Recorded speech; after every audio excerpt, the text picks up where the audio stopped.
दोस्तों, धुंध के बाद खेला गया 5-5 ओवरों का चौथा टी20 मैच, जिसमें हार्दिक पांड्या, अभिषेक शर्मा और सूर्य कुमार यादव ने मिलकर पूरी साउथ अफ्रीका के परकच्चे उड़ा दिए। जी हां, आखिरी की 12 गेंदों पर भारत को 22 रनों की जरूरत थी और तभी सूर्य कुमार यादव और हार्दिक पांड्या ने वो किया जिसे देखकर पूरा साउथ अफ्रीका देखता रह गया। तो चलिए बिना देरी करे दोस्तों शुरू करते हैं अपनी वीडियो। दोस्तों, सूर्य कुमार यादव ने टॉस जीतकर बिना देर किए पहले गेंदबाजी करने का फैसला किया और तभी साउथ अफ्रीका की तरफ से पारी की शुरुआत करने आए अनुभवी विकेटकीपर क्विंटन डी कॉक और उनके आक्रामक ओपनिंग पार्टनर रीजा हेंड्रिक्स। जैसे ही ये जोड़ी कोहरे को चीरते हुए मैदान पर आई, इकाना स्टेडियम ज्वालामुखी की तरह फट पड़ा। तालियों और नारेबाजी की आवाजें धुंध को काटते हुए आसमान तक जा रही थीं। हर कोई जानता था कि 5 ओवर के इस मुकाबले में हर गेंद एक नई कहानी, एक नया मोड़ लिखने वाली है। भारत की ओर से नई गेंद की जिम्मेदारी सौंपी गई बाएं हाथ के तेज गेंदबाज, स्विंग के उस्ताद और डेथ ओवरों के स्पेशलिस्ट अर्शदीप सिंह को। दुनिया भर में अपनी सटीक लाइन लेंथ और चतुर स्विंग के लिए मशहूर अर्शदीप ने गेंद को हथेली में घुमाया, उंगलियों की पकड़ मजबूत की और जैसे ही रनअप के लिए पीछे मुड़े, पूरा स्टेडियम अचानक सन्नाटे में डूब गया। शोर की जगह अब सिर्फ उम्मीदों की खामोशी थी। पहली ही गेंद पर अर्शदीप ने अपनी काबिलियत का नमूना पेश कर दिया। तेज रफ्तार से आती हुई धारदार इन स्विंगर जो टप्पा खाने के बाद कैंची की तरह अंदर की ओर मुड़ी। क्विंटन डी कॉक ने अपनी क्लास का इस्तेमाल करते हुए आखिरी पल में बल्ला घुमाया और गेंद को मिड ऑन की दिशा में हल्के हाथों से धकेलकर बिजली सी फुर्ती से 1 रन चुरा लिया। इसी सिंगल के साथ साउथ अफ्रीका का खाता खुला और शुरुआती दबाव थोड़ा हल्का हुआ। अब स्ट्राइक पर थे रीजा हेंड्रिक्स, जिन्हें दुनिया भर में सबसे खतरनाक टी20 ओपनरों में से एक माना जाता है। पूरा स्टेडियम सांसें थामे खड़ा था। अर्शदीप ने एक बार फिर वही पुराना जादू दोहराया। दूसरी गेंद के रूप में उन्होंने और भी तेज और भी घातक इन स्विंगर छोड़ी जो कोहरे की धुंध को चीरती हुई बिजली की रफ्तार से भीतर आई। हेंड्रिक्स गेंद की लेट मूवमेंट और गति को बिल्कुल नहीं पढ़ पाए। जब तक उनका बल्ला नीचे आता, तब तक गेंद बल्ले और पैड के बीच की जरा सी जगह को आर पार चीरते हुए सीधे मिडिल स्टंप से जा टकराई।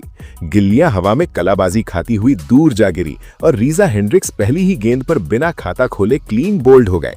उनकी पारी में कोई चौका छक्का शामिल नहीं था। जैसे ही स्टंप्स बिखरे, इकाना की जनता पागलपन की हद तक खुश हो उठी। नीली जर्सियों से भरे स्टैंड से गगनभेदी शोर उठा और भारत को मैच की दूसरी ही गेंद पर सबसे बड़ी सफलता मिल गई। पहला ओवर खत्म होने तक साउथ अफ्रीका का स्कोर 1 विकेट के नुकसान पर सिर्फ 5 रन था और अर्शदीप की गेंदबाजी ने पूरी तरह दबदबा बना लिया था। कोहरे की चादर अब भी मौजूद थी, लेकिन मैदान पर मैच की दिशा साफ दिखने लगी थी। भारत शुरू से ही हावी। दूसरे ओवर के लिए कप्तान सूर्या ने गेंद थमाई युवा तेज गेंदबाज और आईपीएल स्टार हर्षित राणा को, जो अपनी तेज रफ्तार और आक्रामक बाउंसरों के लिए जाने जाते हैं। उनके सामने अब थे साउथ अफ्रीका के कप्तान एडन मार्करम, जो अपनी टीम को शुरुआती झटके से उबारने के इरादे से क्रीज पर उतरे। ओवर की पहली गेंद पर हर्षित ने ऑफ स्टंप के बाहर फुल लेंथ डिलीवरी फेंकी। मार्करम ने बेहतरीन फुटवर्क दिखाया और एक क्लासिक कवर ड्राइव के साथ गेंद को बाउंड्री के पार 4 रनों के लिए भेज दिया। इस शॉट ने साउथ अफ्रीकी ड्रेसिंग रूम में थोड़ी राहत की सांस भर दी और कप्तान के इरादे साफ हो गए। वो रक्षात्मक खेल के लिए नहीं आए थे, लेकिन हर्षित राणा भी पीछे हटने वालों में से नहीं थे। उन्होंने तुरंत अपनी लाइन और लेंथ में बदलाव किया। अगली 4 गेंदों पर उन्होंने गति और उछाल का ऐसा मिश्रण पेश किया कि मार्करम बड़े शॉट खेलने की हिम्मत ही नहीं जुटा पाए। इन 4 गेंदों पर सिर्फ 3 रन बने और साउथ अफ्रीका रन रेट बढ़ाने के लिए जूझता दिखा। ओवर की आखिरी गेंद पर स्ट्राइक वापस क्विंटन डी कॉक के पास थी। हर्षित ने शॉर्ट पिच गेंद फेंकी, जिसका अंदाजा डी कॉक पहले ही लगा चुके थे। उन्होंने लेग साइड की ओर अपनी कलाइयों का खूबसूरती से इस्तेमाल करते हुए गेंद को फ्लिक किया और गेंद बाउंड्री पार एक और चौके के लिए चली गई। इस ओवर में कुल 9 रन जुड़े और 2 ओवर के बाद साउथ अफ्रीका का स्कोर 1 विकेट पर 14 रन पहुंच गया। साफ था कि अफ्रीकी बल्लेबाज इस 5 ओवर के मैच में बड़ा स्कोर खड़ा करने के इरादे से उतरे हैं। अब मैच अपने असली रोमांच की तरफ बढ़ रहा था। तीसरे ओवर शुरू होने से पहले ही कप्तान सूर्य कुमार यादव ने एक बड़ा दाव खेला। उन्होंने गेंद भारत के मिस्ट्री स्पिनर वरुण चक्रवर्ती को थमा दी। आमतौर पर पावर प्ले के तुरंत बाद स्पिनर लाए जाते हैं, लेकिन इस छोटे फॉर्मेट में तीसरे ओवर में स्पिन लाना एक साहसिक फैसला था। इकाना की पिच पर नमी के कारण स्पिनरों को अतिरिक्त टर्न और पकड़ मिलने की उम्मीद थी और सूर्या इसी को भुनाने निकल पड़े थे। जैसे ही वरुण ने अपना रनअप शुरू किया, स्टेडियम एक बार फिर शोर से भर गया। उनकी पहली ही गेंद एक रहस्यमयी कैरम बॉल थी, जो सामान्य टर्न के बजाय हल्का बाहर की ओर निकली। क्विंटन डीकॉक ने अपनी आक्रामक छवि के अनुरूप घुटनों पर बैठकर एक बड़ा स्लॉग स्वीप लगाने की कोशिश की, लेकिन गेंद की अतिरिक्त उछाल और गति ने उन्हें धोखा दे दिया। गेंद ने उनके बल्ले के ऊपर वाले किनारे को छुआ और शॉर्ट फाइन लेग की दिशा में कोहरे को चीरती हुई ऊंचाई पर चली गई। कुछ पल तक तो लगा कि शायद गेंद सुरक्षित जगह गिरेगी, लेकिन विकेटकीपर जीतेश शर्मा ने चीते जैसी फुर्ती दिखाई। वो लंबी दौड़ लगाते हुए पीछे की ओर भागे, आंखें गेंद पर टिकी रहीं और अंत में एक बेहद मुश्किल कैच को शानदार अंदाज में लपक लिया। इसी के साथ क्विंटन डीकॉक की पारी खत्म हो गई। वो 7 गेंदों पर 10 रन बनाकर आउट हुए, जिसमें 2 चौके शामिल थे। ये विकेट साउथ अफ्रीका के लिए बड़ा झटका था और उनके ड्रेसिंग रूम में तनाव साफ दिखाई देने लगा था। अब अफ्रीकी टीम पर दबाव साफ दिखाई देने लगा था, क्योंकि दोनों ओपनर पवेलियन लौट चुके थे, लेकिन वरुण चक्रवर्ती का जादू तो अभी शुरू हुआ था। स्ट्राइक पर आए कप्तान एडन मार्करम, जो स्पिन के अच्छे खिलाड़ी माने जाते हैं, अब अपनी टीम को संभालने की कोशिश में जुट गए। वरुण ने दूसरी और तीसरी गेंद पर मार्करम को अपनी गुगली से खासा परेशान किया। उनके फुटवर्क और शॉट चयन दोनों पर सवाल खड़े हो गए। असली करिश्मा चौथी गेंद पर देखने को मिला। इस बार वरुण ने ऐसी गेंद फेंकी जो हवा में और हाथ से निकलते हुए लेग स्पिन जैसी लग रही थी, लेकिन पिच पर टप्पा खाने के बाद बिल्कुल सीधी रही और उम्मीद से कहीं ज्यादा तेजी से अंदर की ओर आ गई। मार्करम इस गेंद को स्वीप करने के चक्कर में अपनी पोजीशन से थोड़ा हट गए और लाइन को पूरी तरह मिस कर बैठे। गेंद सीधे उनके पिछले पैड पर जा लगी। पूरे भारतीय खेमे ने एक सुर में जोरदार अपील की और अंपायर ने बिना देर किए अपनी उंगली आसमान की ओर उठा दी। एडन मार्करम एलबीडब्ल्यू आउट हो गए। उन्होंने 5 गेंदों पर सिर्फ 6 रन बनाए, जिसमें 1 चौका शामिल था। ये विकेट साउथ अफ्रीका के लिए बड़ा झटका था और उनका मिस्ट्री स्पिनर लाने का फैसला भारत के लिए बिल्कुल सही साबित हुआ। वरुण चक्रवर्ती का ये ओवर भारत के लिए सोने पर सुहागा साबित हुआ। 3 ओवर की समाप्ति पर साउथ अफ्रीका का स्कोर 3 महत्वपूर्ण विकेट के नुकसान पर सिर्फ 20 रन था।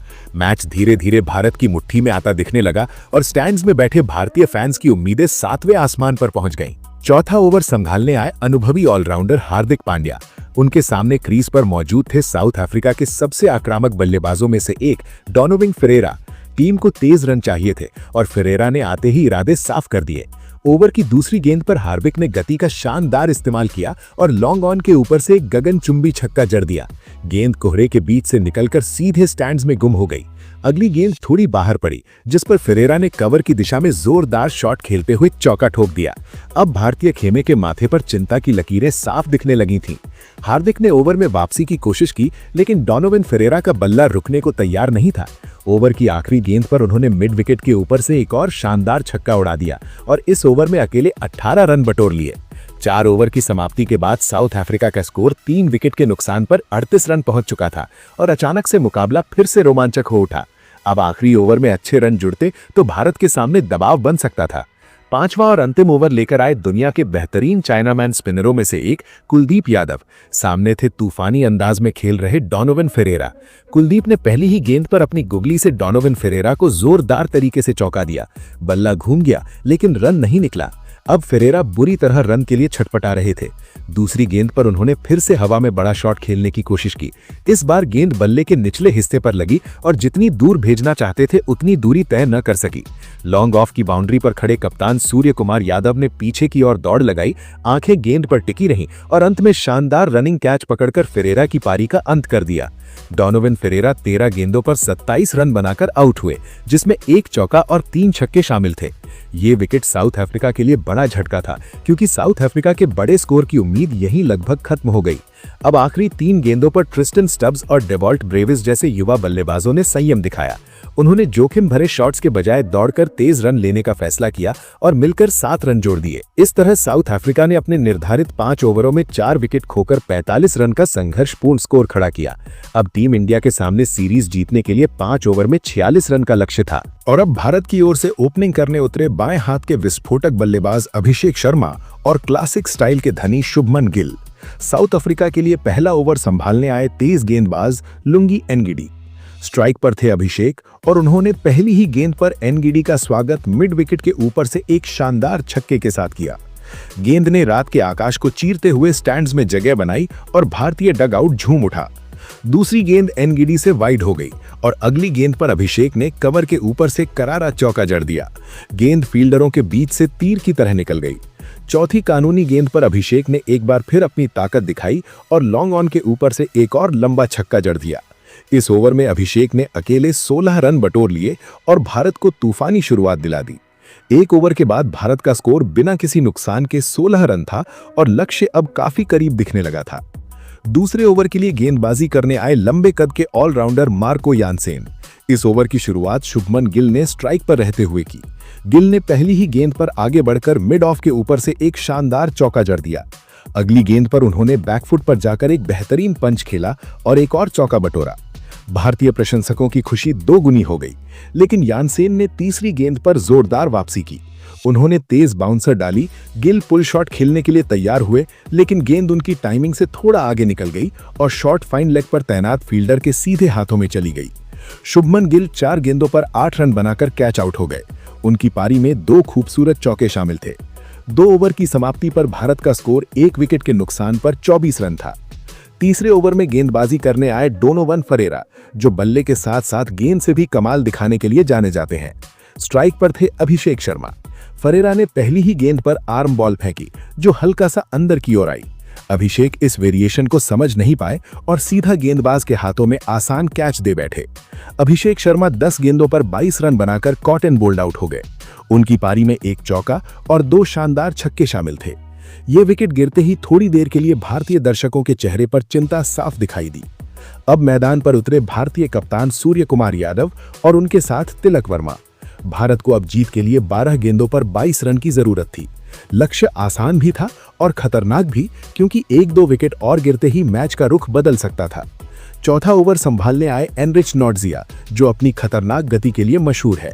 ओवर की पहली ही गेंद पर सूर्या ने अपनी ट्रेडमार्क शैली दिखा दी। उन्होंने नॉर्टजिया की तेज गेंद को फाइन लेग के ऊपर से अद्भुत अंदाज में स्कूप करते हुए छक्के के लिए भेज दिया। ये शॉट इतना खूबसूरत था कि कोहरे में भी साफ दिखाई दे रहा था। अगली गेंद पर तिलक वर्मा ने गैप ढूंढते हुए ऑफ साइड में करारा चौका जड़ा और भारतीय डगआउट में फिर से उत्साह लौट आया। इस ओवर से कुल 14 रन आए और अब समीकरण बेहद आसान हो चुका था। आखिरी ओवर में सिर्फ 8 रन की जरूरत। 5वें और अंतिम ओवर की जिम्मेदारी मिली ऑटनील बर्टमैन को। क्रीज पर तिलक वर्मा और स्ट्राइक उनके पास। पहली गेंद पर तिलक ने समझदारी से खेलते हुए 2 रन चुराए। दूसरी गेंद पर उन्होंने सिंगल लिया और स्ट्राइक वापस सूर्या को सौंप दी। अब भारत को 4 गेंदों पर सिर्फ 5 रन चाहिए थे। तीसरी गेंद पर सूर्य कुमार यादव ने कवर्स की दिशा में एक कलात्मक चौका जड़ दिया। अब जीत के लिए 3 गेंदों पर सिर्फ 1 रन की जरूरत बची थी।